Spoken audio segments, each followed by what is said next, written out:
Okay, I guess I am officially live. I can see that there's 5 people already here.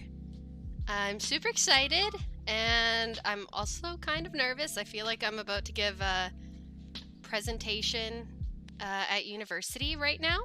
So hopefully I do good and I get an A. We're gonna start by kind of breaking down the illustration that you may have seen floating around on my social media and on Abbotsford Art Council's social media. This is a little bit of a new setup for me because I've never streamed with the little camera that I have here. So hi, you can see me, and then you can also see one of my computer screens so that I can share with you everything that I am doing in Photoshop. If you have any questions, please feel free to put them in the chat. I have it open so that I can respond. There's a little bit of a delay, so I will respond as quickly as possible, and I'd love to answer your questions if you have any. Yeah, so I just wanted to also let you know that the line work for this illustration has been turned into a coloring page, and you can find that if you want to print it out and color along with me, because we're going to be hanging out for about an hour. You can do so at FrettChanStudios.ca, and it's the very first post that you'll see on it's on the homepage. So easy to find, easy to print out, and you guys can color along with me. And if you do, make sure you post it on social media and tag me and Abbotsford Art Council. All right, let's get started. So on the screen right now, you can see the very first sketch that I did. So what I do is I draw with a brush, the brush tool right here over in the corner. And that's pretty much one of the main tools I use in Photoshop. I use the brush tool and the eraser tool and a lot of zooming in and out. And I'm kind of just gonna give you guys the kind of break down the illustration, but then also kind of show you actually how it goes. So I draw, there's so many different ways to do digital art. I've tried so many different tablets and different computers, and we do like almost a yearly upgrade, or every couple of years we upgrade what I use. And by we, I mean my husband's really good at searching out good quality computers and tablets for me to use, and it's always exciting when I get a new one. But I'm really happy with this one. It's the Lenovo Yoga A940 or something like that, I think, and it's amazing. The screen actually tilts, so I can pull it all the way down, kind of like a drafting table or a drawing table, and I can draw right on my desktop screen. I am using a pen, and I have a little tiny glove on my hand, and this will prevent drag. So when I have it, I'm right-handed, so when I have it on my hand, it covers my 2 fingers, and when I rest it on my screen, it prevents my hands from sticking to the computer or actually drawing on the computer, because it is a touch screen, so you can actually draw with your fingers on this particular one as well. So yeah, I actually have like a little bit of notes, so if you see me looking to the side, it's because I have a few things written down so I always have something to talk about. Oh, and my husband, actually, he's watching right now, and he posted what the computer is down in the comments if anybody's interested. It's really great. I really like it. A huge monitor, lots of space for me to draw. I can have multiple windows open at once. So yeah, let's kind of get started. First, before we even work on this illustration, I just kind of want to show you how to get something set up in Photoshop. So we're going to go to File and create a new document. When I am sketching just for fun in Photoshop, I'm not always necessarily worried about what the resolution is or what the size is. I honestly, usually go 1,000 pixels by 1,000 pixels, and I just open it up and I just doodle. But it's always good to actually set all this stuff up just in case you actually start drawing something that you really, really like, and now you've drawn it maybe too small and you can't actually expand the size of your image for printing purposes or for desktop background purposes or anything like that. So you always want to have your resolution set at 300 pixels an inch at least. You can even go higher than that. And then you can basically just go as big as possible. So create your document. You can color in RGB color. RGB color that you can see right here. You can choose the color that format that you can have your Photoshop running in. RGB color is what you see on a computer monitor. So it's generally what you're going to be using when we are going to do printing, which I'll kind of show you a little bit about the difference between RGB and CMYK, because it gets really confusing really quickly and it can lead to a lot of frustration when you're trying to print out your drawings afterwards and turn them into prints. You have to go through a lot of color changes and stuff like that. That's why when you send something off to print, like even a photograph, sometimes the colors aren't going to look the same on the photograph versus what you see on your screen. Colors are always going to be different. They're going to be different on my phone. They're going to be different on the computer. They're going to be different on a different monitor. So if I pull up artwork on my husband's monitor, it's a completely different color. So it's something that's frustrating that artists have to live with. And yeah, so we're going to start this off in RGB color. And we're going to go create. And this will create you a brand new document. Now, because I already have one opened, I can show you what this looks like.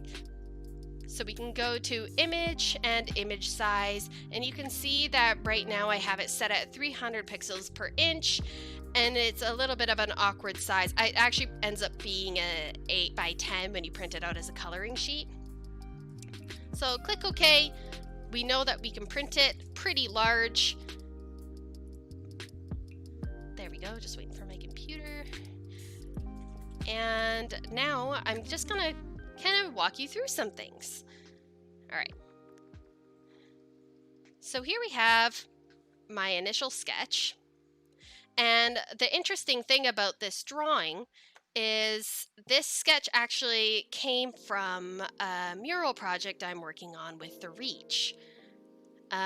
Right now, there's 5 of us artists working together, and the lead artist is Sean Caremaker, and we're doing a mural soon. We're doing all not face-to-face planning, so we're doing a lot of virtual meetings and stuff, and everybody's doodling and giving ideas, and it's all going to be based around British Columbia.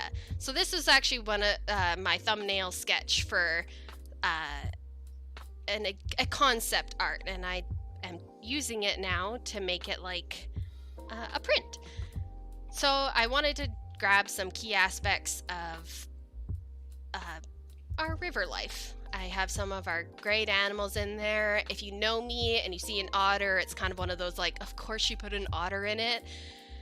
And yeah, I sketched this, and you may see some of these little critters popping up in a mural somewhere around Abbotsford sometime in the future. I don't know when, but yeah, it's really exciting, so that'll happen. All right. So, makes me wish I had access to a printer. Hi, Erin. It's good to see you. I'm sorry that you don't have access to a printer. If you do have access to a computer, you can actually open this up in Photoshop, and you can color it in Photoshop. So if you still want to color, girl, you can color. Yeah, you can open up the line work right in Photoshop if you want, and you can color it there. It'll be a little bit different than what I'm going to show you because it's all on one layer. So when you actually have, you can see on the sidebar here, all down here, that is all the different layers to make the final image. And one of those layers is the line work. So it's a completely different layer. When you print it out on a piece of paper, basically the white background and the line work are fused onto the same layer. So when you go to color it, if you want to color it, I can show you how to do that. It'll just be a little bit different than the steps that I'm going to be going through here, if that makes sense, which it might not, because Photoshop can get very confusing. So we're going to keep this super simple. I'm basically only going to be using, like I said, the brush tool, the eraser tool. I'm going to be using the fill bucket and the gradient tool. And we'll be hitting up the magic wand tool and like the lasso tool, but we're not going to go into there's so many different ways you can draw and illustrate in Photoshop, so we're not obviously going to hit on everything. So I'm basically first I want to show you, I have my initial sketch down here, and I know you might not be able to read it quite well on stream because with Facebook Live there is a little bit of it's a little bit limited, so my text in my layers might be kind of blurry. But right here is my initial sketch layer, and that's what you see. So when I was presenting this as concept art for the mural, I actually went over and did a really, really quick outline. Very messy still, but it's a little bit of a cleaner sketch. So I just opened that up, and you can see everything has changed a little bit. And then I also have another sketch layer where I added in a few extra elements in there. So you can see how I've changed the little guy's feet around, and I've added a little frog over here. So the sketch layers can take up, I mean, you can keep sketching over and over again, but sometimes you want to go back to see if you liked your original sketch first. So sometimes it's nice to sketch on multiple different layers. And then what I did was I took all my sketches and I pressed Shift and went from my initial sketch all the way up to my extra sketch. And I just put them in a folder. And down on the very bottom of the right-hand side, you'll see that there's a little folder icon, and you can just merge those all into one folder. So it's super, super easy to just close them all at once. Now there's nothing there, and now they're all there. So what we're gonna do is I'm gonna show you kind of how I start with the line work process. What I do is I'm going to take the cleaner version of my sketch, and I'm going to go up to the opacity, and you can already see right up at the top here that the opacity is set to 42%, which means if I were to crank it up to 100, I actually outlined this in black. So I've taken it down, and I'm going to take it down even farther so that now when I create a new layer on top, so I'm going to go above my sketches and click on this little icon down on the bottom right hand side. It's a little square with a plus sign in it, and we're going to create a new layer. And I'm going to take that out of my sketches group, put it on top. Where'd it go? No, I don't want it there either. I'm going to create a new one. Oh, perfect. That's where I want it. And we're going to title it Demo Line Work. If you can, always title each layer in your Photoshop, because it can get really confusing when you start making layer 1, layer 2, layer 50, and you're not quite sure where everything is. I do that all the time where I don't label things and I just create, 20, 30 layers, and I have to go back and like click every single one to figure out where I made that random mark. So do as I say, not as I do. Label everything. There's even some in here that I was like, I don't need to label it. All the important ones are labeled. So yeah, always label everything if you can. It keeps your space a lot more organized. And now we're going to go and we're going to grab our brush tool. And it's already clicked, as you can see. And we're going to go up here on the very top. And we are going to select hard round pressure size. I think I only have the built-in brushes, you can download lots of different sets of brushes. You can get different textures and ones that look more like pencils or ones that look more like an ink brush pen. We're just going to go here with a basic hard round pressure size brush. We're going to click that, and you can adjust the size up here. So I think we're probably going to stick to around 10, and you can test that out. So that's a really thin line. Maybe let's do this a little differently. I originally outlined it in a thicker pen or a thinner pen. So let's do it a little bit thicker this time. Oh, even that's a little bit. So yeah, let's go to like 20 pixels. All right. Another important feature when you have your brush, you want to come over here and you want to have this little pencil with like the target on it. You want to have that clicked. So what that does is if you have a pressure sensitive pen, it'll make it so that your line starts out thin and goes thicker. Wow, I'm really shaky. So it goes thin and then a little bit thicker. There you go. So if you don't have that clicked, I'll unclick it. Your pen just stays the same width the whole time, and that's totally fine. But when you have thin to thick lines, it adds it's called weighting your lines, and it adds depth to your image. It makes it a little more interesting. It's a good thing to have, and I always have it clicked. So have that clicked. We are on our right layer. Try to never draw on the wrong layer. Sometimes you'll do so much work, and then you'll be on the wrong layer, and then you have to delete it and start all over. So we're on the right layer, we have our pen, we have our glove on, and we have the brush tool. Now we can start outlining. So what I do is I zoom in, and the quick keys for that are Control plus or Control minus, and there's also a little zoomy guy, a little icon right here that has a plus and a minus. It's a magnifying glass.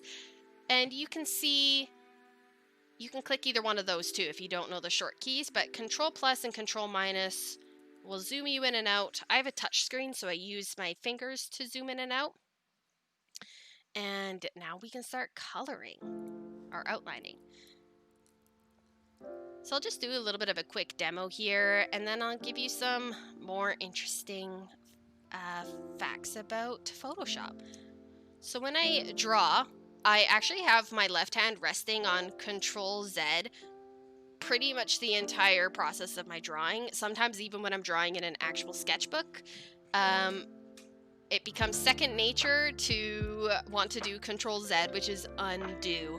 And that's how I draw. I undo every second line until I get the line that I want. And there's lots of different ways that you can outline things in Photoshop. Some people prefer using the pen tool.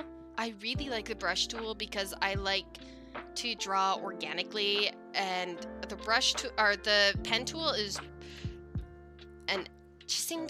we just don't get along very well. It's definitely a tool that I myself need to practice because I know that it could come in handy for some longer brush strokes when I'm a little more shaky. But today we're gonna do the brush, and if we don't like it, we can undo it, and you can also use the eraser to kind of fix up any messed up line work. So we're gonna go on this guy's ear. See, I've already undone it like so many times, and you can tell when I'm a little bit shaky. So I'm gonna try and zoom out. There we go. So at least you guys can see my little beaver dude. All right. And we're gonna outline his little body.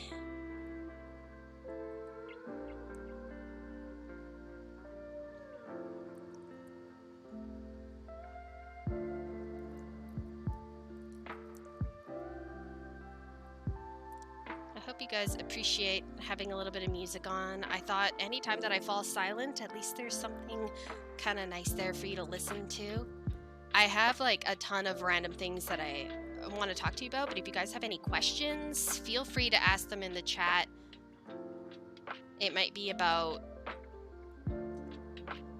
working in Photoshop, or maybe you don't own Photoshop, and all these types of things will work with pretty much any other type of program out there. You don't need to go and pay a lot of money for a program necessarily. There's lots of good free ones out there. I've actually never used Procreate, but I've seen so many cool videos of it. We don't have Apple products in the house, so we're just not Apple users, but I would like to try that out one day. So see what I'm doing here is I'm going in and I'm kind of I'm going in with the eraser, which is just a couple items below the brush tool, and I'm thinning out one of my lines. And I think I actually want to thin out this side too, so I'm going to go in. Oh, like that. Yeah. It's a little bit of a different shape, but I actually kind of like it. So I'm going to do that to all my little ends here and kind of clean them up a little bit. Nice.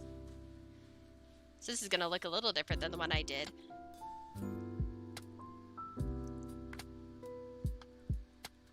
There you go. See, I have to do it a few times in order to get the right shape. But what the key to using the brush tool is quick, steady strokes. They don't have to be super long ones, but you want to do them very quickly, so it gives your hand a little bit less time to like shake or to stutter when it hits the screen.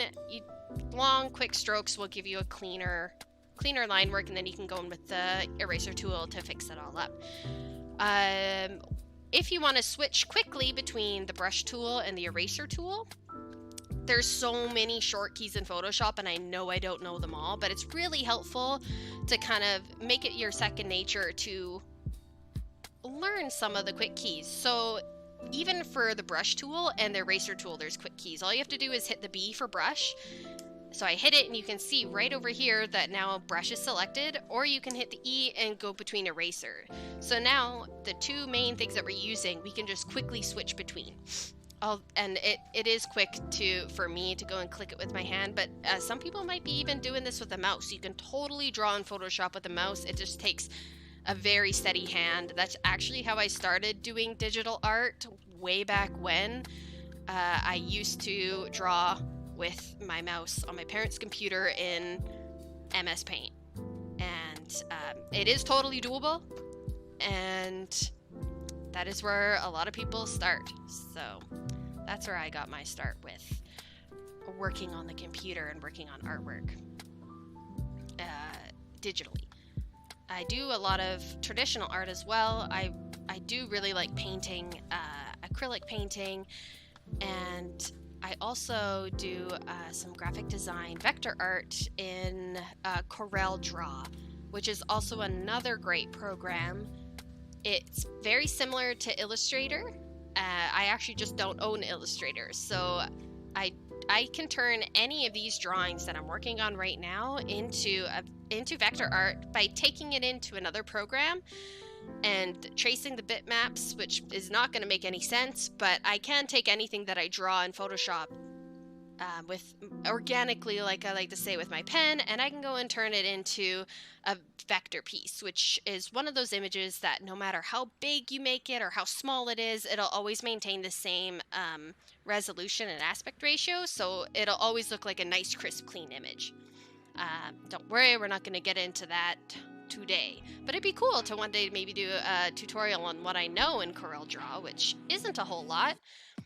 But yeah, maybe one day I'll do a tutorial on that.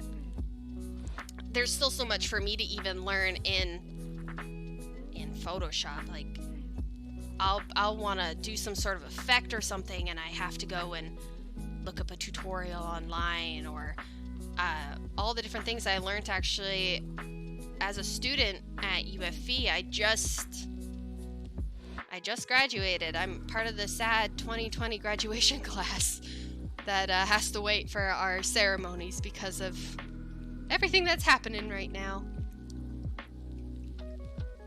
But yeah, there's so many different types of classes you can take, and even actually one of my professors at the university who was showing us some stuff in Photoshop, he did some of the things completely different, and they end up having the same result, but everyone just works differently.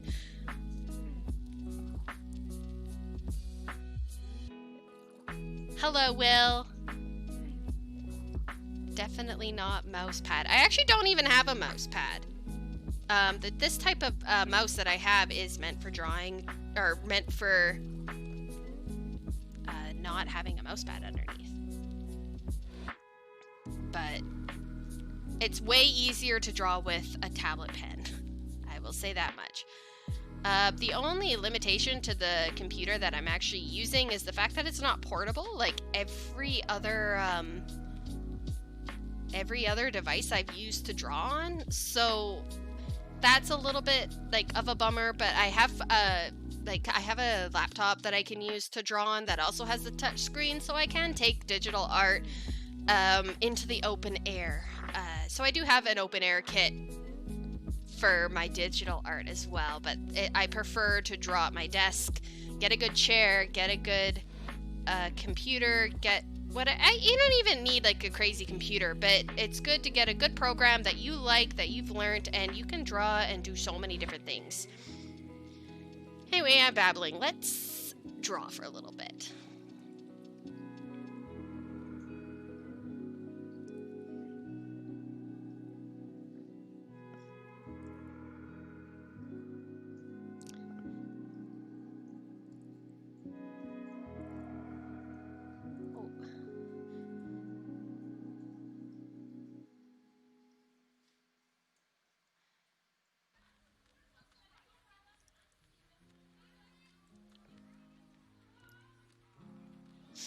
And you can also go in and adjust your brush sizes.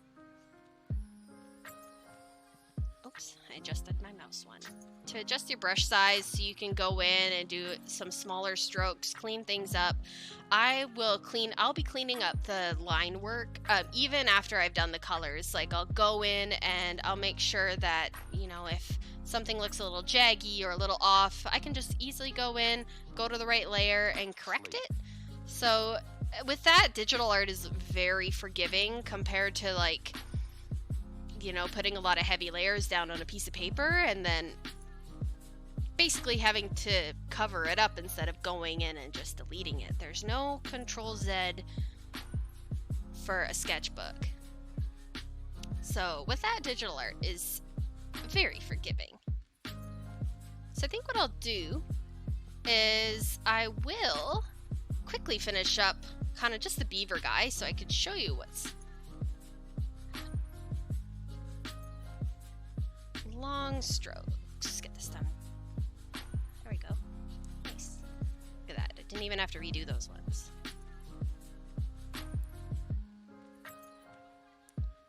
And then we'll move on kind of to the next step. Time is flying by way faster than I thought it would. I was like, an hour? That's so long. How am I going to be entertaining for an hour? I don't even know if this is entertaining, but hopefully you learned something at least. I appreciate all of you that came to hang out with me. Sleep.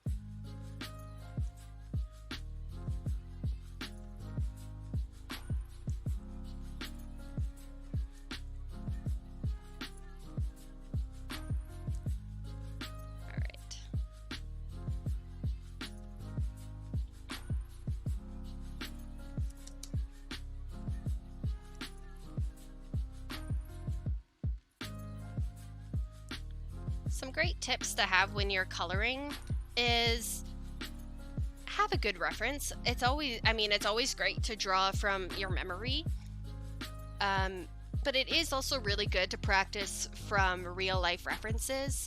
So you can find some great sources, obviously on the internet. What I like to do, if I can, is use my own or my husband's photographs, and when we visit animal conservation centers, we'll take pictures of the animals there, and I actually have used quite a few of them for references, especially little otters and obviously my ferrets.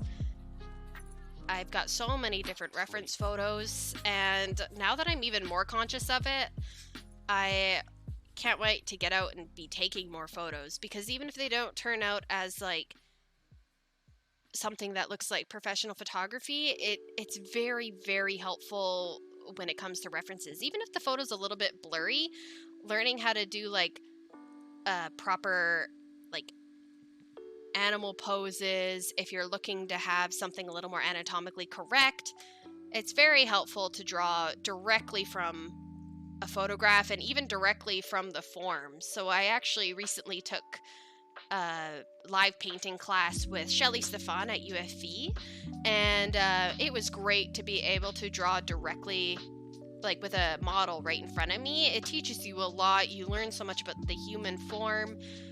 So if you can, those are great ways to get some practice with your drawing skills.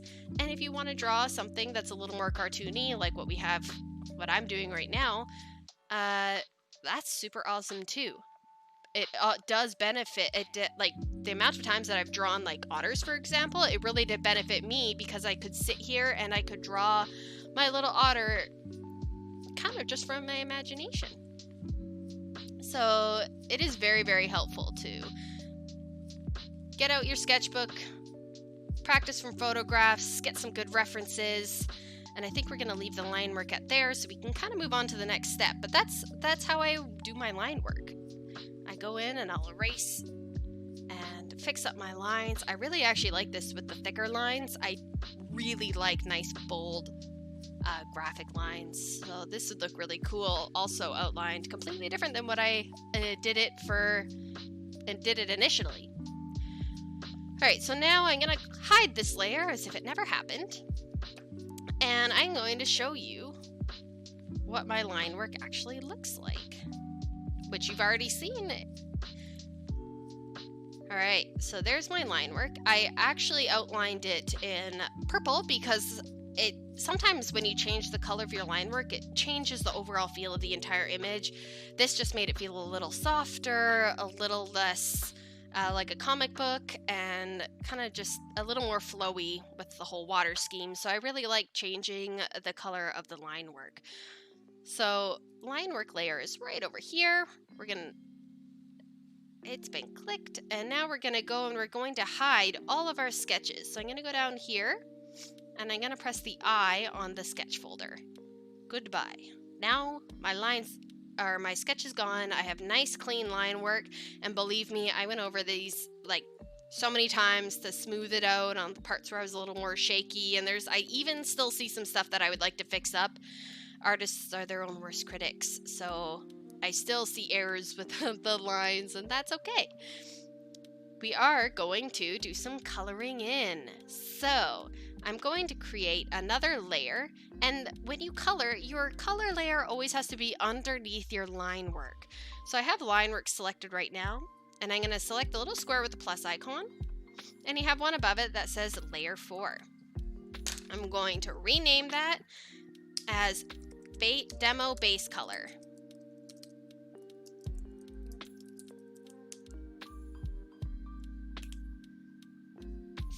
Frank Foster. Hello, Frank. A little late to the party, but what device would you recommend for a budding artist in terms of digital art equipment?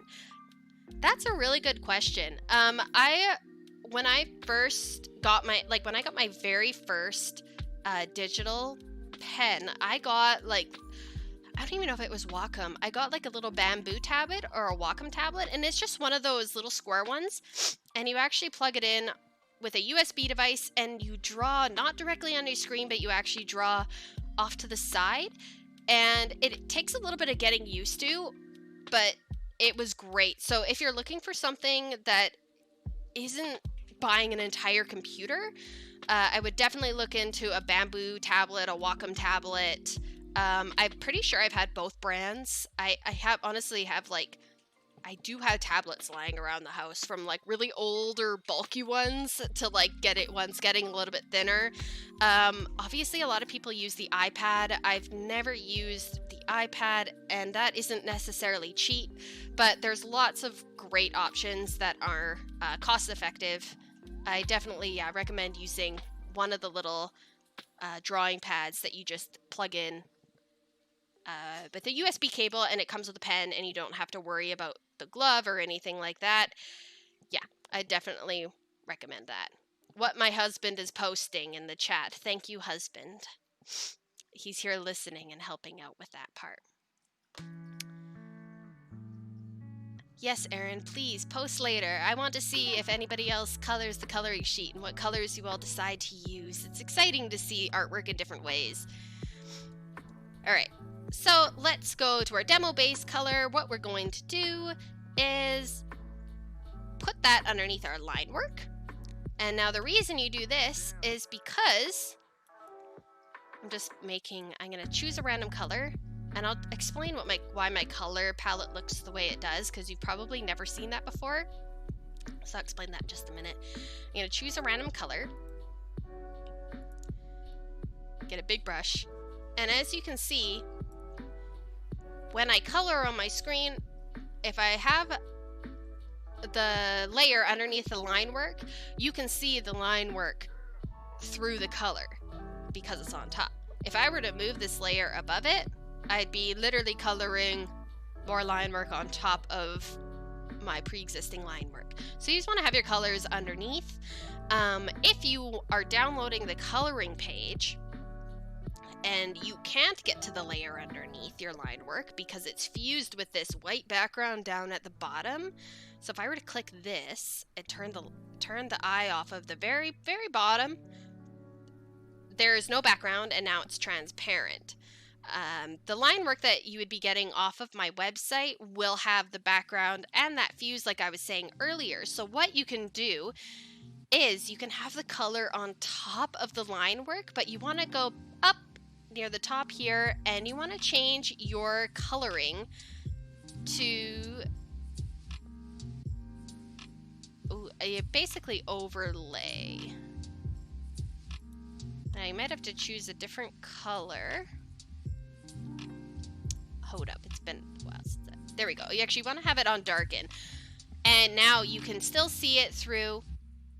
And there's lots of different ones because it's going to affect your line work just a little bit. So it's actually good if what you do is you go underneath and you color it all in. And then you can play around with the filters up at the top here. And your work will show up a little bit different depending on what you choose. You can also send me a private message and I can give you access to a coloring page that doesn't have the white background on it. But yeah, let's move this back underneath. And if you have any questions about that, let me know. Wow, what a pro. Thank you so much. I appreciate that. Not really. I'm just pretending. All right.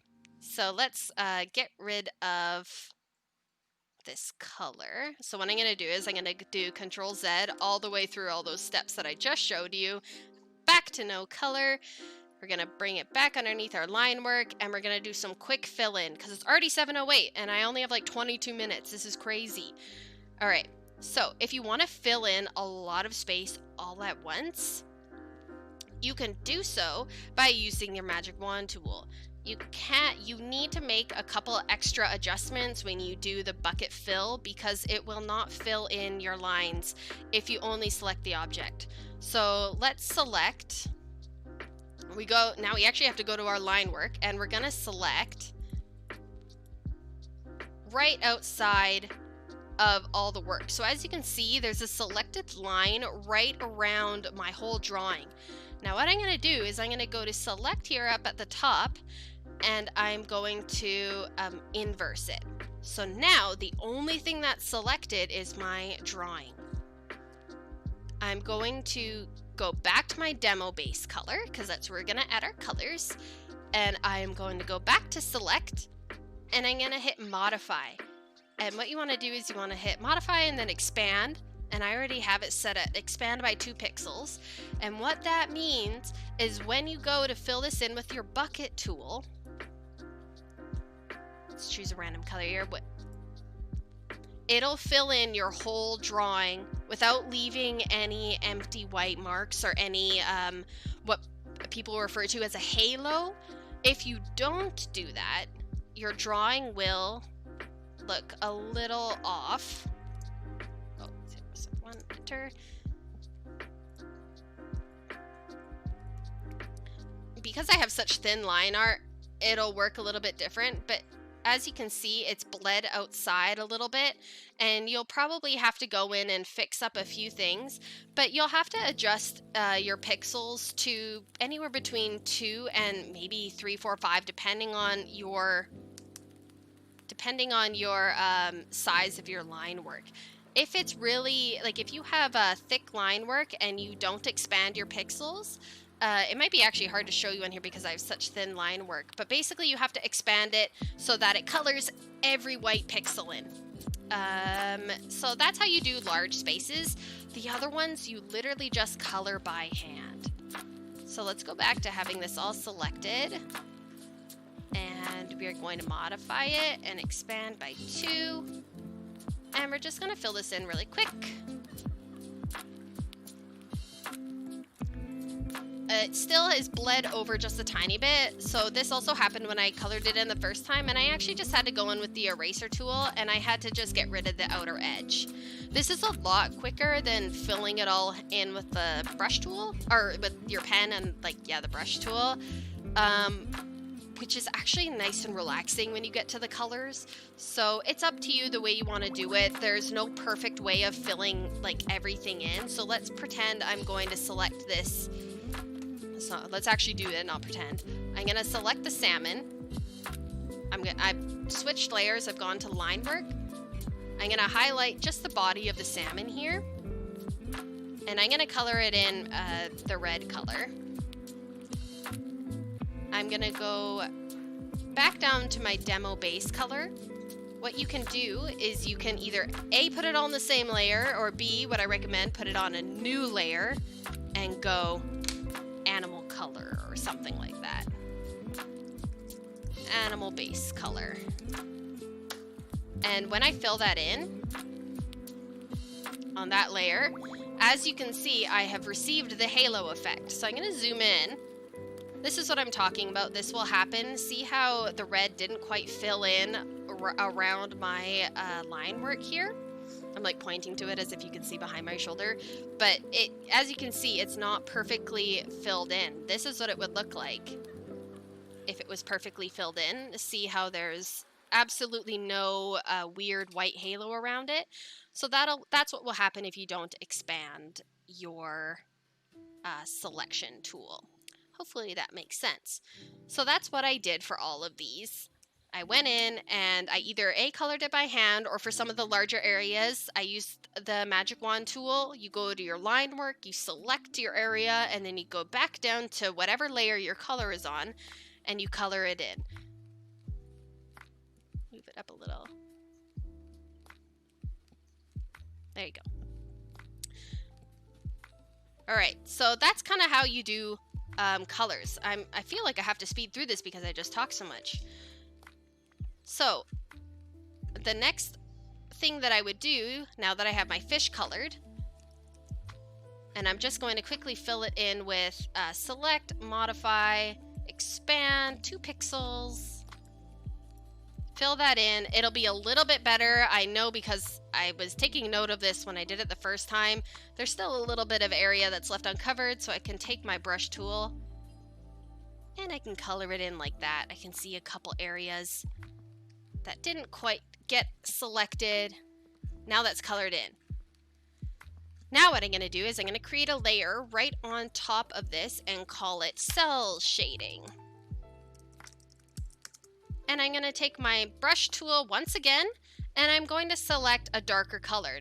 Now, the reason you look at my palette and you see some colors blocked out, this relates to the RGB and CMYK color issue.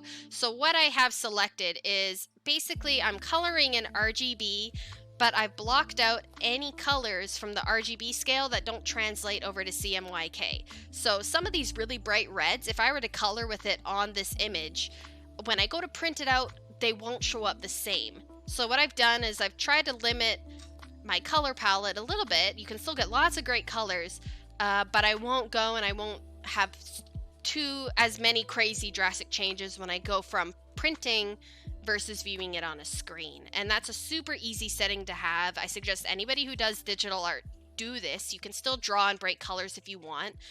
But you go right up here into view, and you have, it's a third down from the top, and it's called gamut warning. And this has been life-saving. I actually have only been doing it for like, I don't know, 6 months, if that. So it's solved a lot of my problems. So there you go. So we're going to choose a color. A great way to do this is not by going necessarily down where it's adding more black. I kind of prefer to stay on the brighter side. There's a time and place for having one that has a little more like browns and blacks. You could do a little more natural looking shading. We're gonna go a little bit brighter because it makes the image pop. Sometimes, like for the image that you saw, I actually went and changed it to a little more of a purpley tone because they were underwater.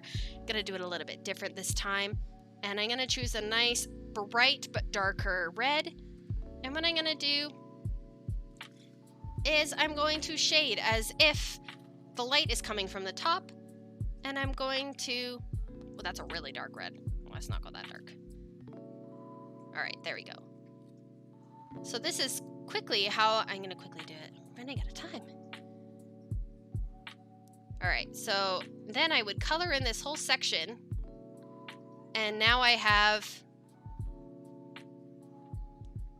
oh, I see. I will try to keep it over here. Then it's not hidden by my other camera. So now I'm just literally sitting here as if I'm coloring on a piece of paper, and I am coloring in what this is called cell shading. So I'm coloring in the cell of the color. This is a very basic way of shading. There's so many different things you can do. You can do soft shading, you can do cell shading, you can change the opacity on your brush to give it a little more of a natural look. You can do like hyper realistic images just literally by the way that you shade it. So yeah, lots of different ways. We're just covering the basic cell shading today, and we're going to add a little gradient on top to give it a little bit of pizzazz. So I'll clean this up a little bit around the sides.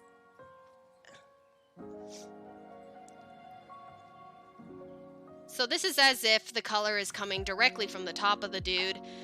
And now I'm going to create one more layer right in between the cell shading layer and the animal base color. And that's where I'm going to put my gradient. You don't necessarily have to do this. It does just add a nice little extra touch to your work. Gradient shading. Now I'm going to choose both of my colors. The light color and the dark color. I'm going to go up to my gradient, which is the same area as your paint bucket tool. Yeah, smoked salmon would be awesome right now. Oh, the color picker. You couldn't even see my color picker. Oh no, there's my color picker. So the little purple area is what I explained earlier. That just blocks out all the colors that I don't want to use because of printing issues. So, great thing to have set. Okay, so what I'm going to do is I'm going to have this gradient shade layer. I'm going to go back up to my line work and do that same process over again where I select the fish, go to select, modify, expand by 2, move my cursor down to gradient shading again, click that layer, click gradient, and I'm going to go from light to dark. And you could do this from lots of different angles. Yeah, there we go.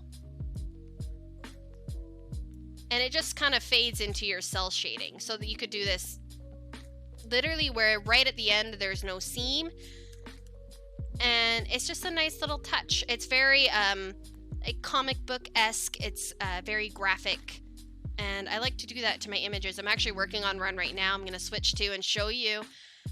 These are all my ferrets and my cat drawn as Animal Crossing inspired characters, and as you can see, I did the gradient effect very faintly on some of the larger areas, like the face, and you can see how it adds a little bit of depth to the underside of the chin where the shadow would be, but it's just not as harsh as the cell shading. So lots of different things you can do with that. All right, and now I'll show you I'll break down the layers that I already did. So if I hit escape, it'll straighten out my image for you, zoom out so you can see the whole thing. Let's get rid of all this messy quick demo stuff. All right. Now I have all my colors already done, and we're gonna go right down here to color set 2. So I have my base color. No! Turn it off. I was gonna go through layers. All right. There's my base color. And then what I did was I went on top with a gradient so that, you know, it's like going in the water where the sun is making the top layer brighter and it gets darker as you go deeper. And thanks, Josh, for helping out in the chat. So there I have my base. And then I have a base color with a gradient. And then what I did was I just kind of went in and erased the gradient from the top part of the water, like the white foam on the top. And I left that solid. And then I went in and I added my base plant colors. So there's no shading per se on these, except for the obvious parts where the plants are turning or things in the far background. I just made that a little bit darker. There's my flats for my little critters.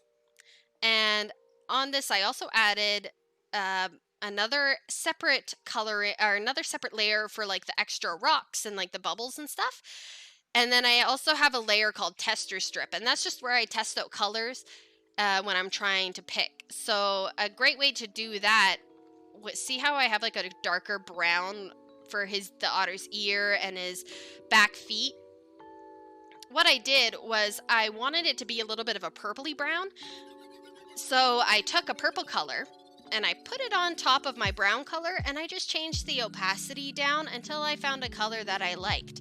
So if you wanted to do that, we can go to our tester strip layer, and you can see it kind of opens up a bunch of swatches that I made.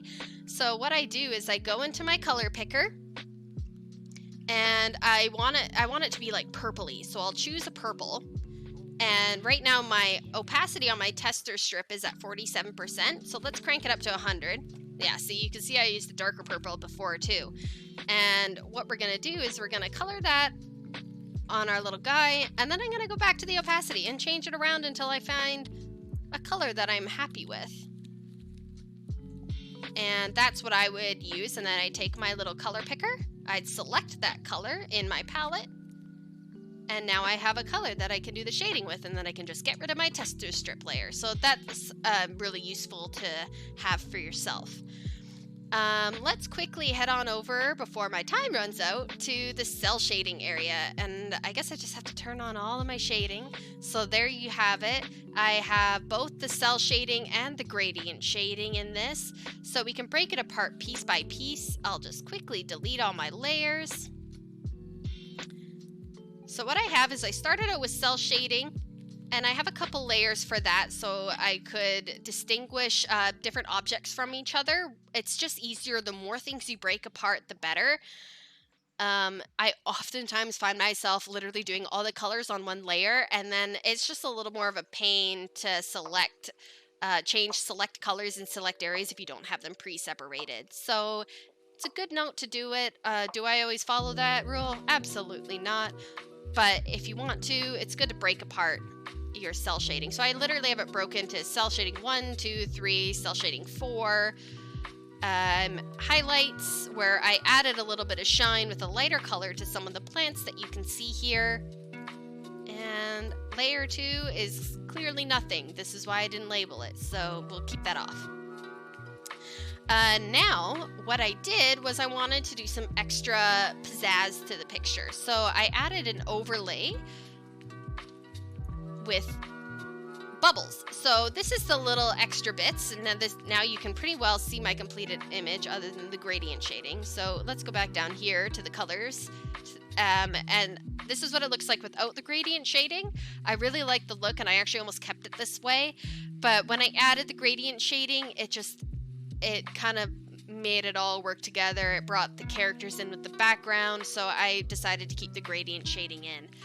Let's go back up to the bubbles, and if I click on and off, you can see the difference between it. So all of this is actually above the line art, so it would change the color of the line art and the colors underneath, and it just makes it look like they're in like some sort of like aquarium, floating aquarium that has a 3D element to it. And all I did, super easy, the extra bubbles are literally just me coloring on with the brush tool. This one that's labeled Overlay 2 is actually the shine, the big shine baubles.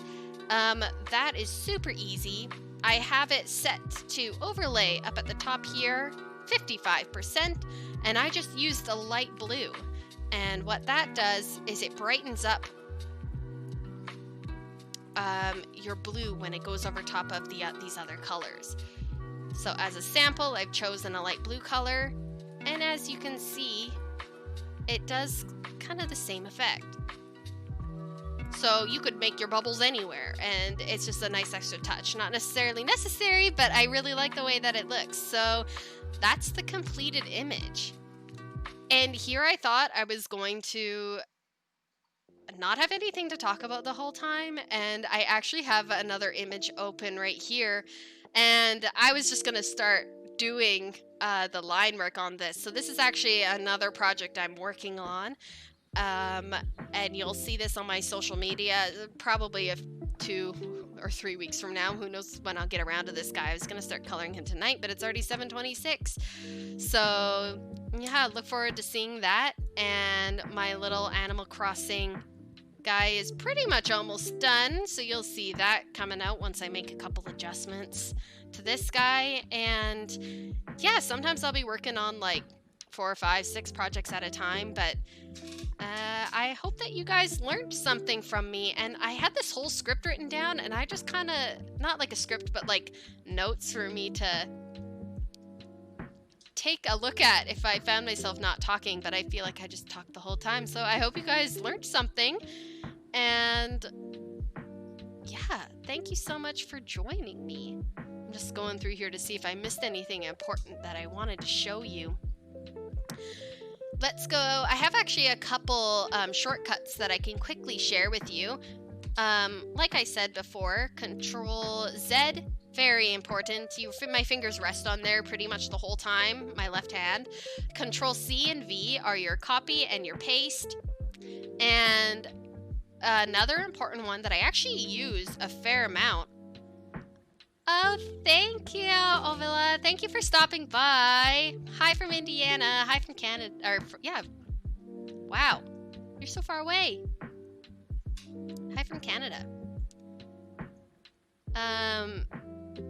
Yeah, Control J is another good one. This will duplicate your layer. So let's pretend I wanted to duplicate this shine. What I could do is I could click on that layer, Overlay 2, and press Control J. And now it has actually made the shine way brighter because now I have an Overlay 2 copy right on top. So see if I were to turn that on and off, I've made the same layer twice. And thank you so much, Frank. Thanks, Renee. Thank you, Aaron.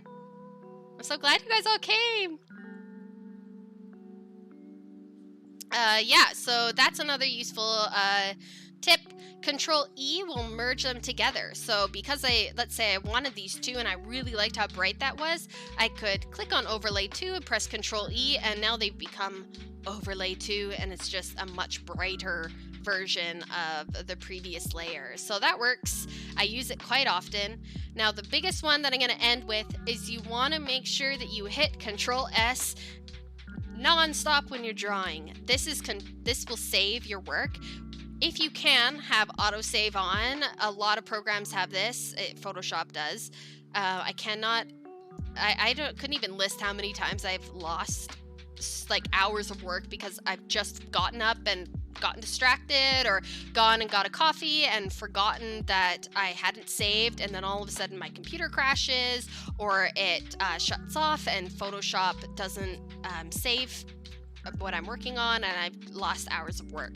So always press Control S to save your work and have autosave selected. You can easily go and do this on Photoshop by going to Edit, Preferences, and File Handling. So it's right here, Edit, you go down to Preferences, File Handling, and in there will be options to like save every 5 minutes. So actually that's why this title of the window I have open is called River Scene Recovered, because at one point in time my computer did shut down and it just auto recovered where I left off. So I have 2 versions of this file now on my computer. One says River Scene Recovered because Photoshop was like, hey, you forgot to save. So make sure you do that, and always draw. If you don't have a computer, draw in your sketchbook. Draw as often as you can. And I hope everyone stays safe and healthy. And yes, thank you for joining me today. Bye for now.